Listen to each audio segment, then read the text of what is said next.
Salam, əziz izləyicilər. Mən coğrafiya müəllimi Fatimə Əzizova. Bugün sizinlə DİM 2025 test toplusunda eksogen proseslər və relyef morfoskulpturlar mövzusuna aid testləri işləyib bitirəcəyik. Başlayaq birinci sualdan. Deyir ki, kumulyativ düzənlikləri yaradan əsas amildir. Kumulyativ düzənliklər əsasən toplanma nəticəsində, yəni belə deyim, eksogen qüvvələrin süxurları bir yerdə, xüsusən də çökək ərazilərdə, alçaq ərazilərdə toplanması nəticəsində formalaşır. Yəni söhbət əsasən eksogen qüvvələrdən gedir. Məsələn, külək, dalğa, tektonik sıxılmaya çıxa bilərik, vulkanların fəaliyyətini çıxa bilərik. Yenə endogen və tektonik hərəkətlər çıxanda yerdə sadəcə C variantı qalır. İkinci sualda deyir ki, süxurların fiziki aşınması daha sürətlə baş verir. Fiziki aşınma yalnız o ərazilərdə baş verər ki, temperatur amplitudası olduqca yüksəkdir.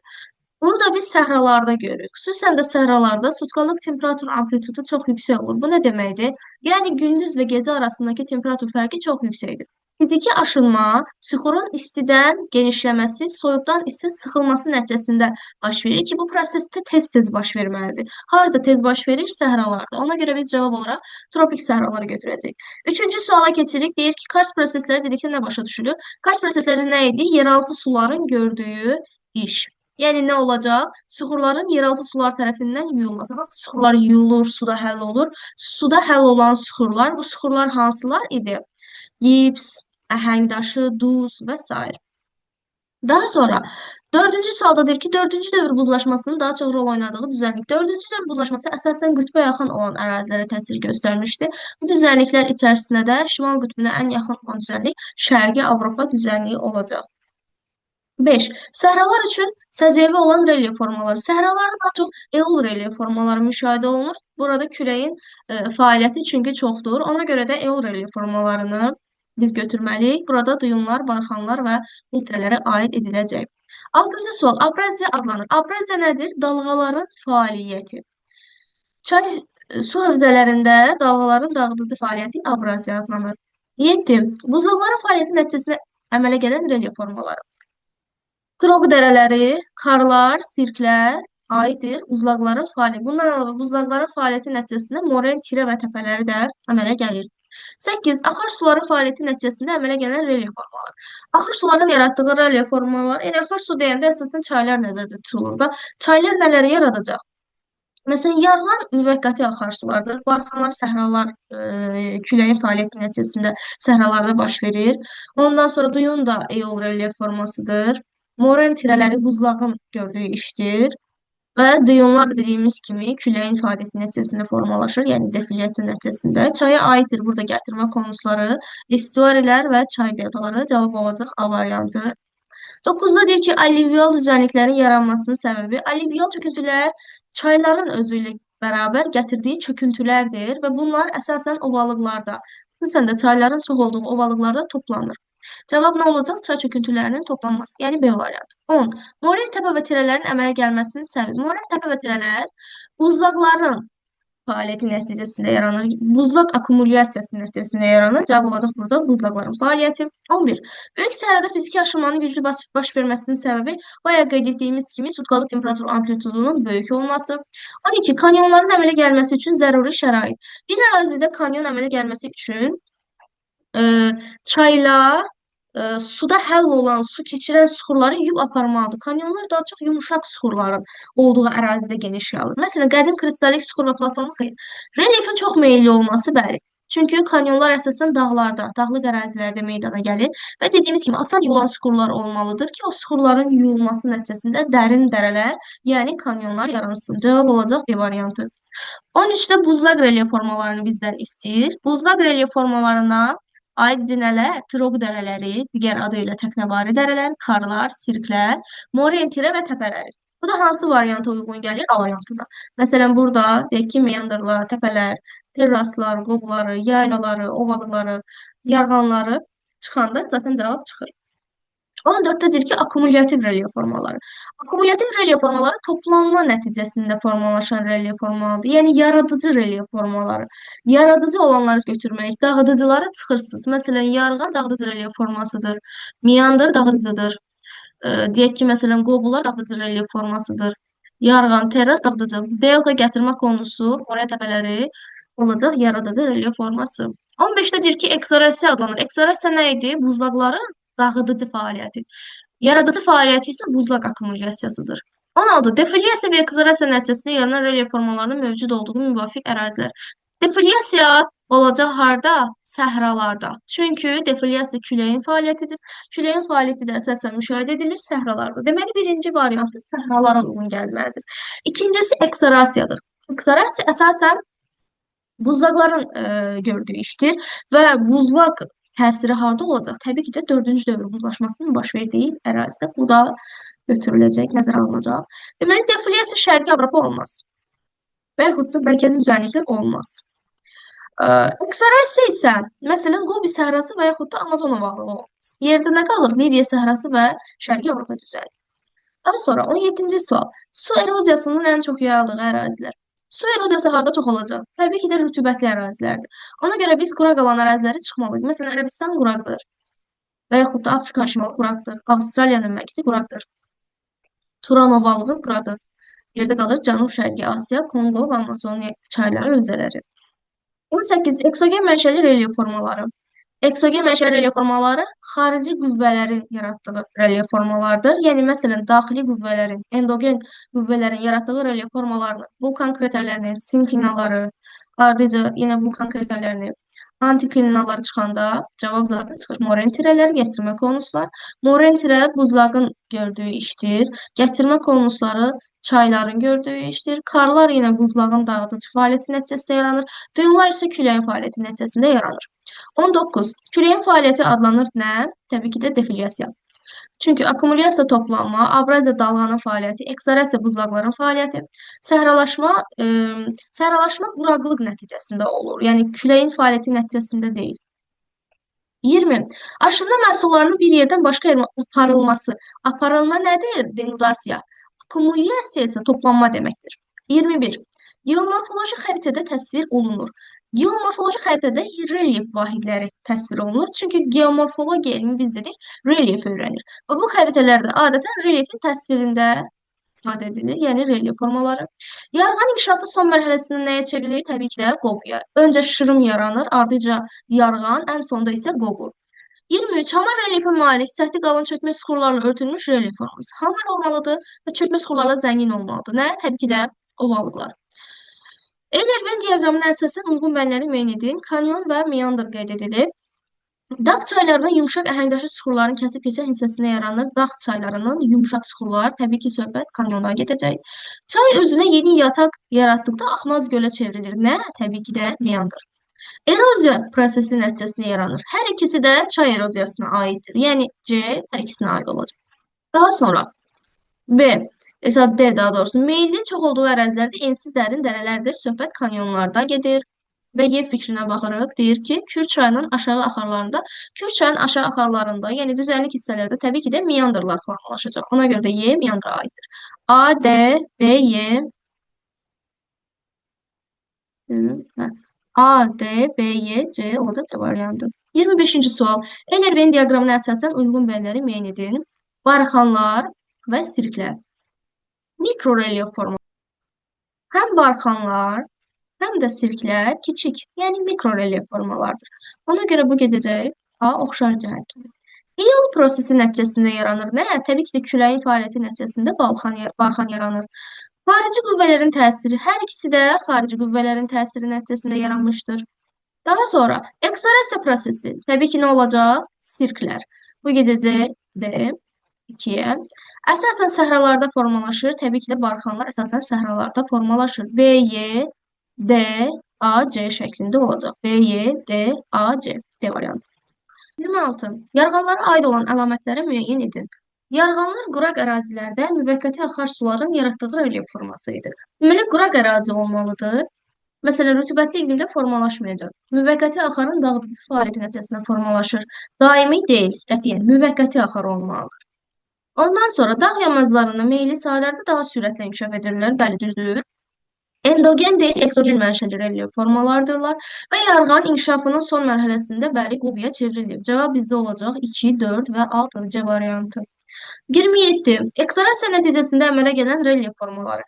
Eksorasiya nə idi? Buzlaqların dağıdıcı işi. Buzlağın dağıdıcı işi olmalıdır. Çay dərəsi çayın işidir. Troq dərələri buzlağın dağıdıcı işidir. Karlar və sirklər. Bunların üçü də əslində dərədir və dərə buzlaqların dağıdıcı fəaliyyəti nəticəsində formalaşır. Məsələn, Moren təpələri eksorasiyanın nəticəsi deyil, buzlaq akkumulyasiyasının nəticəsidir. Buzlaq akkumulyasiyası buzlağın gördüyü yaradıcı işdir. Moren təpə və tirələrini yaradır. 28. Sürüşməyə qarşı aparılan əsas mübarizə tədbirləri. Rekultivasiya tədbirlərinin aparılması. Xeyr, aid deyil. Çünki rekultivasiya torpağın təmizlənməsi deməkdir, bərpa olunması deməkdir və bunun sürüşmə ilə bir əlaqəsi yoxdur. Əsasən sürüşməyə mane olmaq üçün daha çox ağac əkilir. Yəni meşə zolaqları salınır. Yəni 4 fikri 100% olacaq. Ona görə də 4 olmayan variantları çıxırır. 5-də deyir ki, növbəli əkin sisteminə keçirilməsi. Növbəli əkin sisteminin də sürüşmə ilə heç bir əlaqəsi yoxdur. Növbəli əkin sistemi əsasən torpağın məhsuldarlığını artırmaq üçün edilir. Yəni 5-də çıxanda yerdə qalır 2, 4. 2'ye baxırıq drenaj sistemi bəli. Zaten drenaj sisteminin yaradılmasında məqsəd artıq yeraltı suları, yəni suvarma kanallarından sızdırılan yeraltı sular şoranlaşmaya həmçinin torpağa məruz qoymasın deyə onların axıdılması və təmizlənməsidir ki, sürüşməyi yarada başlıcağı edə eləməz yeraltı sulardır. Ona görə də 2-ni götürə bilərik. Cavab olacaq D variantı. 29 sürüşmə hadisəsini yaradan əsas amillər. Dediyimiz kimi sürüşməyi yaradır əsasən yeraltı sular, yəni quru suların səviyyəsi. Quru suların səviyyəsini nə qaldırar? Təbii ki də atmosfer yağıntıların miqdarı. Və necə ərazilərdə sürüşmələr baş verir? Əsasən hündür ərazilərdə. Yəni əgər səthin meylliliyi çoxdursa, orada sürüşmə hadisəsi baş verər. Arteziyan suların səviyyəsi əlaqəsi yoxdur, süxurların yaşı ilə əlaqəsi yoxdur. Şəlalələrin də sürüşmə ilə bir əlaqəsi yoxdur. Məsələn, şəlalələr daha çox su keçirən və su keçirməyən süxurlar ard-arda gələndə, ardıcıl gələndə yaranır. Cavab burada olacaq C variantı, yəni 2, 3 və 4, 30. Relyefin əmələ gəlməsinə təsir edən xarici amillər. Xarici amildən söhbət gedirsə, yerin daxilindəki, yəni yerin daxili qüvvəsinə aid olan fikirləri çıxacaq. Məsələn, dərinlikdən asılı olaraq temperaturun dəyişməsi yerin daxili qüvvəsidir. Sutkanın temperatur amplitudunu götürə bilərik.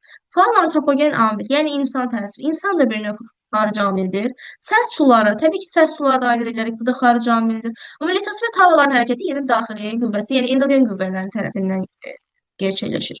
2, 3, 4 olacaq burada cavab, yəni B variantı. 31. Relyef formalarını mənşələrinə görə qruplaşdırın. Morfostrukturlar endogen qüvvələrin yaratdığı relyef formaları, morfoskulpturlar isə eksogen qüvvələrin yaratdığı relyef formasıdır. Yarğan nədir? Morfoskulptur. Qırışıq dağlar morfoskulptur. Çay dərələri belə bu formada yazılır. Çay dərələri morfoskulpturlar, dağarası çökəkliklər olacaq morfostrukturlar. Daha sonra Orta Okean silsilələri, yenə bu da morfostrukturdur. Fəqət Moren tirələri bu xarici qüvvələr yaradır. Deməli bizdə olacaq 2, 4, 5, 1, 3, 6 B variantı. 32. Uyğunluğu müəyyən edin. Küləyin fəaliyyəti, buzlaqların fəaliyyəti. Küləyin fəaliyyəti nəticəsində barxan və düyünlər, buzlaqların fəaliyyəti nəticəsində isə sirklər, troq dərələri yaranacaq. Burada cavab olacaq 2 və 3 C variantı. Yarğan və qovluları isə yaradan müvəqqəti axarsulardır. 33. Uyğunluğu müəyyən edin. Axarsuların fəaliyyəti, yəni çayların fəaliyyəti nəticəsində yaranan relyef formaları və ikincisində də küləklərin fəaliyyəti nəticəsində yaranan relyef formalarını müəyyən edəcək. Məsələn, barxan nə idi? Küləyin fəaliyyəti nəticəsində yaranır. Biri burada yazılır. Yarğanlar müvəqqəti axan suların deməli yaratdığı relyef formalarıdır. Bunu saxlayaq hələ ki. Moren tirələr heç birinə getmir. Düyünlar küləyin fəaliyyəti nəticəsində yaranır. Gətirmə konusları və gətirmə konusları çayların fəaliyyəti nəticəsində, yəni yarğanı da götürüb və müvəqqəti axarsu, yaranlar və gətirmə konusları 2, 5, 1, 4. Cavab burada olacaq B variantı. 34. Yeraltı suları əmələ gətirir. Yeraltı sular əsasən gördüyü iş Kars prosesi adlanırdı. Baxın, Kars mağaraları, sürüşmə hadisələri və Kars qıfları. Cavab olacaq A variantı. 35. Cədvəldə əsasən fiziki aşınmanın daha sürətlə getdiyi məntəqə. Fiziki aşınma harda olacaq? Temperatur amplitudunun çox olduğu yerdə, yəni səhralarda.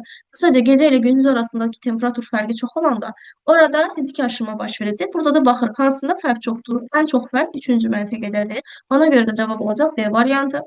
36. Xarici qüvvələrin təsiri nəticəsində süxurların parçalanması, daşınması və çökdürülməsi prosesi müvafiq olaraq adlanır. Deməli, süxurların parçalanması nə idi? Aşınma. Deməli, birinci aşınma olmalı. Daşınma nə idi? Denudasiya. Çökdürmə nə idi? Akumulyasiya. Aşınma, denudasiya və akumulyasiya cavab olacaq A variantı. 37. Aşınma, akumulyasiya və denudasiya, denudasiya və eroziya proseslərinin ümumi əlaməti. Deməli, bunlar hamısını yaradan nədir? Xarici qüvvələrdir. Yəni, xarici qüvvələrin təsirindən yaranırlar da. Aşınma nə idi? Kənar təsirlər nəticəsində süxurun parçalanması, akumulyasiya həmin süxur hissələrinin bir yerdə toplanması, denudasiya həmin süxur hissələrinin bir yerdə daşınması, eroziya süxurun zaman ərzində parçalanması, xırda hissələrə bölünməsi, bu proseslər hamısı xarici qüvvələr, yəni eksogen qüvvələrin təsiri nəticəsində baş verir. Ona görə də nə olacaq bu? Xarici qüvvələrin təsirindən yaranırlar B variantı. Daha sonra fiziki aşınmanın daha faal baş verdiyi dağlıq yaylalar, yenə əsasən səhraları, quraq ərazilərə götürəcək. Məsələn, Orinoco ovalığı rütubətli ərazidir. Braziliya yaylası rütubətlidir. Mərkəzi düzənliklər, məsələn, o qədər yaxud da Braziliyada deyə bilir, o qədər də quraq deyil. Ahəqar, Tibesti, Qobi, məsələn, üçü də səhradır. Əhəqar Tibesti böyük səhrada yerləşir. Qobi yaylası isə Qobi səhrasında, yəni üçü də quraq ərazilər olduğu üçün D variantı olacaq. Burada isə Amazon məsələn Dekanı çıxa bilərik. Hətta Orta Sibirdə üçü də çıxa bilərik. Çünki üçü də quraq ərazi sayılır. Fiziki aşınma isti və quru ərazilərdə olur. Yadda saxlayın. 39. Hansı təbiət hadisəsinin inkişafında ardıcıllıq pozulmuşdur?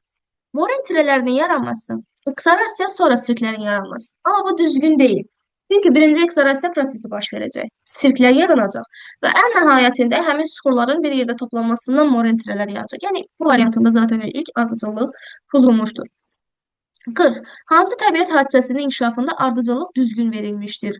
Aha. Barxanların yaranması, defilyasiya qum tirələrinin. Burada defilyasiya barxanların yaranmasının daha öncə olmalı. Çünki defilyasiya nəticəsində, əslində defilyasiya ikisi ilə belə əlaqəsi yoxdur. Çünki həm qum tirələri, həm də barxanlar defilyasiya deyil də küləyin yaradıcı işi nəticəsində yaranır. Yəni A variantı yanlışdır. B. Moren tirələrinin yaranması, eksorasiya sirklərin yaranması. Öncəliklə moren tirələrinin yaranması eksorasiyaya səbəb olmur. Bu yanlışdır. Ona görə də B variantı səbəb. Litosfer havaların toqquşması, bəli, bu düzdür. Bu seismik proseslərlə nəticələnir. Bunlardan biri də zəlzələdir. C variantında ardıcıllıq tam düzdür. Cavab C variantı. 41. Dördüncü dövr buzlaşmasının əmələ gətirdiyi relyef formaları daha geniş yayıldığı düzənliklər. Yenə deyirəm, əsasən qütbə yaxın olan əraziləri seçməliyik. Məsələn, Kron ovalığı, Bökçün düzənliyi qütbə yaxın deyil. Yenə Bökçün düzənliyini çıxırıq. Məsələn, Mississippi ovalığını çıxırıq. Xəzəryan ovalığı çıxa bilərik rahat şəkildə. Şərqi Avropa düzənliyi, Almaniya, Polşa ovalığı, Şimali Sibir. Bunlar qütbə daha yaxındır və 4-cü dövr buzlaşmasının təsiri altında qalmış ərazilərdir. Yəni cavab olacaq E variantı. 42. 4-cü dövr buzlaşmasının əmələ gətirdiyi relyef formaların daha geniş yayıldığı ərazilər. Yenə 4-cü dövr buzlaşmaları, yenə qütbə yaxın əraziləri çıxarıq. Məsələn, Orinoco qütbdən uzaqdır. Mesopotamiya qütbə uzaqdır. Hindqan qütbə uzaqdır. Ondan sonra Xəzəryanı ovalıq qütbə uzaqdır. Mərkəzi düzənliklər ola bilər. Şərqi Avropa ola bilər. Skandinaviya ola bilər. Bəli, mərkəzi düzənliklərdə buzlaq mənşəli göllər yayılır. Şərqi Avropa düzənliyi şimal hissələri və Skandinaviya bütövlükdə böyük bir hissəsi 4-cü dövr buzlaşmalarının təsiri altında qalmışdır. 43. Doğru sıraları müəyyən edin. Mərkəzi ovalıq. Mərkəzi ovalıq Avustraliyada yerləşir. Ovalıq olduğu üçün, bəli, akumulyasiya prosesi nəticəsində yaranmışdır. Fikir düzdür. Böyük su ayrıcı dağlar. Böyük su ayrıcı dağları nə idi? Qədim dağlar idi. Burada materikin şərqində yerləşməsi fikri düzdür, amma daşıq faili deyillər. Qədim dağlar faili olacaq. İki səhvdir. Nallabor düzənliyi. Nallabor düzənliyi harda yerləşir? Avustraliyanın cənub hissəsində və bəli, Böyük Avstraliya körfəzinin sahilində yerləşir. Düzdür. Mərkəzi düzənliklər fəal seismik malik deyil, çünki platformada yerləşir. Atlas dağlarda tropik işıqlama qurşağında yerləşmiş, çünki şimal tropik xəttindən şimalda yerləşəcək. Yəni mülayim işıqlama qurşağında yerləşir. Ona görə də bu səhvdir. Və bizi düz olanlar 1 və 3-dür. Cavab olacaq E variantı. 44. Weber-Venn diaqramına əsasən uyğun mənləri müəyyən edin. Barxan və moren. Barxan dedik, eol relyef formasıdır. Moren isə buzlaq relyef formasıdır. Böyük Qafqazın yüksək dağlıq ərazisində nə olacaq? Təbii ki də morenlər, yəni buzlaqlar. Avrasiya materikində yayılmışdır. Yəni Avrasiyada həm barxan, həm də biz moren görə bilərik. Sutkalıq temperatur amplitudunun böyük olduğu ərazidə formalaşır. Bu əsasən söhbət səhralardan gedir. Yəni çünki səhralarda amplitud olduqca böyük olur. 3. Və tropik enliklərdə daha çox geniş yağmışdır. Tropik enliklərdə əsasən səhralar olduğu üçün 4. Bura gedəcək. Xarici qüvvələrin təsiri hər ikisi də xarici qüvvə yaradır. 5. Daimi toruşluq ərazilərdə də morellərə rast gəlinəcək. Deməli 3, 4, 1, 6, 2, 5 B variantı. 45. Ərəbistan yarımadası və Hindistan yarımadası. Avrasiya materiki üçün yad olan quru parçası hesab olunur. Hər ikisi Avrasiya üçün yad quru hissələrdir. Yerləşdiyi platformanın qalxan hissəsində zəngin filiz faydalı qazıntılar yerləşir. Aha. Deməli, zəngin, belə deyək ki, filiz faydalı qazıntılar yayılıb əsasən Hindistan yarımadasında. Yəni, Ərəbistanda o qədər də geniş yayılmayıb. Ona görə də 2 bura gedəcək. Eyni anda tavanın hərəkəti nəticəsində Qırmızı dənizin sahəsi getdikcə genişlənir. Ərəbistanın hərəkəti nəticəsində Qırmızı dəniz genişlənir. Ona görə 3-cü fikir Ərəbistana aiddir. 4. Deyir ki, qədim Hundvana qurusunun tərkibinə aid olmuşdur. Biz bilirik ki, həm Hindistan, həm də Ərəbistan əslində Hundvanaya aiddir. Sonradan gəlib Avrasiyaya bitişiblər. Ondan sonra 5 yox, 4 olmalı idi. 4. 5-də deyir ki, ərazisində intensiv fiziki aşınma harda olur? Səhralarda. Təbii ki, Ərəbistan yarımadasında səhralar var. 5. Sonra 6. Şimalda dünyanın ən hündür dağ sistemi yerləşir. Hindistan yarımadasının şimalında. Zaten Hindistan yarımadasının Avrasiya ilə toqquşması nəticəsində Himalay dağları formalaşmışdır. 6-da bura gedir. Demək bizdə olacaq 3, 5, 2, 6, 1, 4 E variantı. 46. Uyğunluğu müəyyən edin. Eksorasiya yazıb Tepui, Kar və Sirk. Amma Tepuilər eksorasiya nəticəsində formalaşmır. Daha sonra eksorasiya Trog dərəsi, Sirk və Kar yazıb düzdür. Eola da Barxan və Qumtəpəsi yazıb tamamilə düzdür. 47-ci sual. Arid denudasyon relyef. Biz dedik arid denudasyon relyef nədir? Quraq ərazilərdə müvəqqəti axar suların təsiri nəticəsində yaranan relyef formalarıdır. Arid denudasyon relyef formaları. Bu da nəyə uyğun gələcək? Məsələn, burada yazır isti və quru iqlim şəraitində yaranan morfostruktur. Struktur deyil, struktur olmalı idi. Arid iqlim ərazidə hamar zəif parçalanmış düzənlik. Xeyr, arid denudasiya deyiriksə, bu hamar düzənlik deyil. Parçalanmış düzənlik olmalıdır. Səhvdir. Rütubətli iqlimdə olmur, quraq ərazidə olmalıdır. Quru və isti iqlim şəraitində yaranan kəskin parçalanmış relyefdir. Elə deyirəm, yeraltı sularla təsiri yaranmaz. 48. Akkumulyasiya prosesləri üçün əlverişli təbii şəraitin mövcud olduğu relyef formalarını müəyyən edin. Akkumulyasiya prosesi ərazidə getməsi üçün o ərazi çökək olmalıdır. Burada da çökəklikləri seçməlisiniz də. Məsələn, hansı çökəklikdir? 4 çökəklikdir və yaxud da 2 çökəklikdir. Deməli, cavab olacaq 2, 4. Yəni E variantı. Denudasiya prosesi üçün də hündür ərazi lazımdır. Burada da hündür 2-dir, 4-dür. Necə bilirik bunların çökəklik və yaxud da təpə olmasını? Verg ştriklərin istiqamətində. Verg ştriklər əgər çölə doğrudursa, deməli ərazi bir təpədir. Yox, əgər içəriyə doğrudursa verg ştriklər, demək bu bir çökəklikdir. 50. Relyefin əmələ gəlməsinə təsir edən xarici amillərə aiddir. Aha. Və xarici amillər seçməliyik. Yer qabığının dərinlikdən asılı olaraq temperaturun dəyişməsi. Bu, dərinliyə doğru temperaturun artması yerin daxili qüvvəsi hesab olunur. Yəni, bir səhvdir. Sutkalın temperatur amplitudunun böyük olması, bəli, bu xarici amildir. Buzlaqların yaradıcı və dağıdıcı işi xarici amildir. Səs suların işi xarici amildir. Litosfer havaların hərəkəti isə endogen qüvvə nəticəsində forma olur. 2, 3, 4 olacaq bizdə cavab. 2, 3, 4. 51-ci sual. 51-də deyir ki, çökmə suxurların əmələ gəlməsində rolu daha böyük olan amillər. Çökmə suxurlar əsasən xarici qüvvələrin təsiri ilə formalaşır. Burada aiddir buzlağın fəaliyyəti, bəli, buzlağın fəaliyyətini götürəcəyik. Ondan sonra çayların dağıdıcı, yaradıcı fəaliyyəti, bəli, bunu da götürəcəyik. Maqnit qasırğalar xeyir, sutkalıq temperatur amplitudu, bəli, çökmə suxurların yaratdığı daha doğrusu çökmə suxurların yaranmasında bəli, sutkalıq temperatur amplitudunda rolu var. Amma seismik dalgalar aid olmayacaq. Cavab olacaq burada 1, 2 və 4. 52. Morfoskulpturları müəyyən edin. Morfoskulpturlar, yəni eksogen qüvvənin yaratdığı relyef formaları. Nədir bunlar da kanyonlar, yarğan və qobular, barxan və düyünlər. Vulkan krateri ilə okean novu endogen qüvvələrin yaratdığı morfostrukturlardır. Cavab burada olacaq 2, 3 və 5. 53. Xarici qüvvələrin təsiri ilə yaranan relyef formaları. Faylar, sinklinallar xeyir, bunlar endogen qüvvələri yaradır. Bayxan və gətirmə konuslarını xarici qüvvə, fiord və qobuları eksogen qüvvələr, antiklinallar gəlir 4-də, Trog dərələri və yağanlar xarici qüvvələr tərəfindən yaranır. Vulkan kraterlərində çıxanda 6-cıdan yerdə qalır 2, 3 və 5. Cavab olacaq bizdə 2, 3 və 5. Keçirik növbəti suala. 54. Uyğunluğu müəyyən edin. Morfostrukturlar, morfoskulpturlar. Morfostruktur nə idi? Daxili qüvvə. Nə olacaq?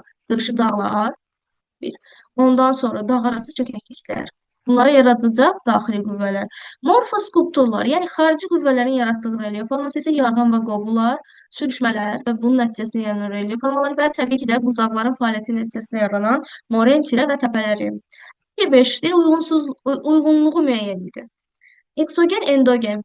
Yəni eksogen xarici qüvvə olanları seçəcəkdir. Xarici nədir? Məsələn, abrazion terras, gətirmə konusları və qubular. Endogen nə olacaq? Okean novları, yəni dərin sulu okean çökəklikləri. Okean novları da nə zaman yaranır? Okean tipli hava ilə materik tipli havanın toqquşması zamanı. Və təbii ki də vulkan kraterləri. 56. Uyğunluğu müəyyən edin. Kanyon, turaq dərəsi, mağara. Kanyon nəyin təsiri nəticəsində yaranır? Axar fəaliyyəti. Axar suların fəaliyyəti nə adlanır? Eroziya. Turaq dərəsini yaradan nədir? Buzlaqların dağıdıcı işi. Buzlağın dağıdıcı işi necə adlanır? Eksorasiya. Mağara nə yaradır? Yeraltı suların gördüyü iş. Yeraltı suların gördüyü iş necə adlanır? Kars prosesi. 57. Duyun, mağara, sirk. Duyun nə yaradır? Küləyin deməli yaradıcı işi, yəni eol prosesləri. Daha sonra mağara. Mağaraları nə yaradır? Deməli, yeraltı suların gördüyü iş, yəni Kars prosesi. Sirkləri nə yaradır? Buzlaqların dağıdıcı işi, yəni eksorasiya. 58. Uyğunluğu müəyyən edin. Çayların dağıdıcı fəaliyyəti, çayların dağıdıcı nə olacaq? Pistanalar, şəlalələr. Çayların yaradıcı fəaliyyəti nə olacaq? Gətirmə konusu toplanma nəticəsində yaranır. Delta yenə çöküntülərin toplanması. Kars mağarası heç birinə getməyəcək, çünki Kars mağaralarını yaradan yeraltı sulardır. Yenə çayların dağıdıcı və yaradıcı. Dağıdıcı nə olacaq? Kanyon və miyandır. Çünki ikisində də dağılma var. Daha doğrusu yaradıcıda tərs yazdım. Birinci gərək. Yəni, deməli, bunlar dağıdıcıdır. Kanyon və miyandır. Yaradıcı olacaq nə? Deltalar və alüvyal düzənliklər.